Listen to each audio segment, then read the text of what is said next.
Here we are, out in the woods waiting for the mosquitoes to bite us. Okay, Billy's books again. So I've got a new book for you today. Arthur C. Clarke's 3001, which is one of the many sequels to 2001: A Space Odyssey. There was 2010, there was 2061, there might even be something else, I don't know, but this is 3001, 1,000 years after 2001: A Space Odyssey, which is most reminiscent of Futurama, which goes from 2000 to 3000. Just a coincidence? I don't know. Anyway, 3001 starts with some guy. They're doing some deep out in the way out beyond the gas planets. They're mining for minerals and water and all that kind of stuff, and they come upon this astronaut floating out there. It turns out to be Frank Poole, Bowman's sideman in the original movie and book. So they somehow bring him back to life, and he's like, holy crap, the world's really changed in 1,000 years, like, big surprise. Yeah, it has. And but considering the book was written in 1996 or published in 1996, it didn't change as much as you'd expect. Okay. So anyway, even though it was in 1996 when the internet was around, he still talks about TV sets and doesn't mention the internet very much. There's mosquitoes again, of course, and past future. And so we're always amazed in science fiction how past visions of the future end up being wrong. We're still getting over the fact that so few science fiction people even anticipated the internet being as ubiquitous as it is. So what are some of the things that you would expect to have gone further? They still don't really act like there's an internet. You'd think by the year 3001 perhaps the internet would spread over the whole solar system. Of course there is the time lag thing, and they do address that, and they don't get past the speed of light, so everything happens that way. So we're 9 light minutes away from the sun. Got it? Good. The narrative, this book is, I've never read any other books.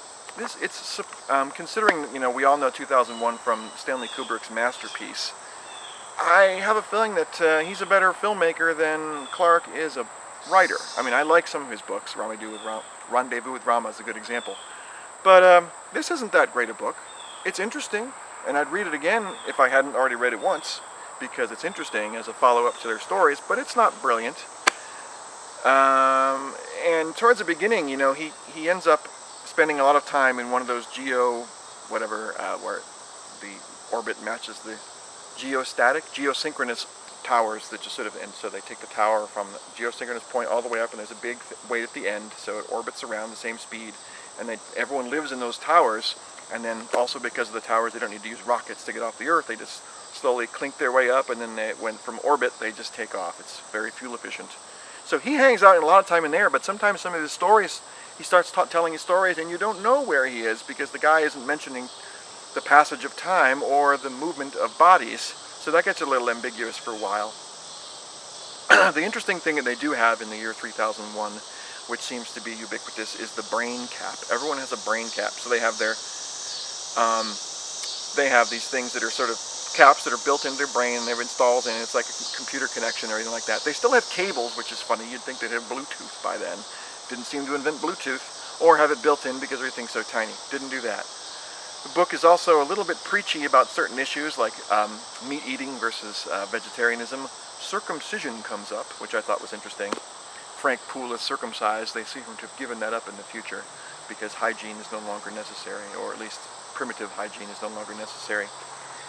He also says, they also talk about forms of government, and one of the things he says is communism might have worked if they had managed to avoid Stalin. Makes sense. A lot of socialists feel that way. He also talks about atheism. There's an ominous thing he says that he does not explain. There's a quote in here. One of the quotes is, "I'm glad he never lived to see what happened to Israel." So think about that. Yeah, they don't even talk about. There's an issue once where he's talking about eventually they need to use computer viruses, or they have an issue with computer viruses. And even though it's 1997, he doesn't really mention cell phones at all. or the internet. And I'm still getting over that. I know I said it before, but it's just like, we had the internet in 1996, so I'm beginning to think that this book was written a while before he published it. That's just my theory. So if you've read the other books, this is not the most ringing endorsement. Why not read this one too? It's short, it goes by pretty quick. He has lots of notes about the technology at the end, about that geosynchronous orbit and things like that. So it's kind of fun. It's just a fun sci-fi book. If you can't do a review, 3001. Here come the mosquitoes.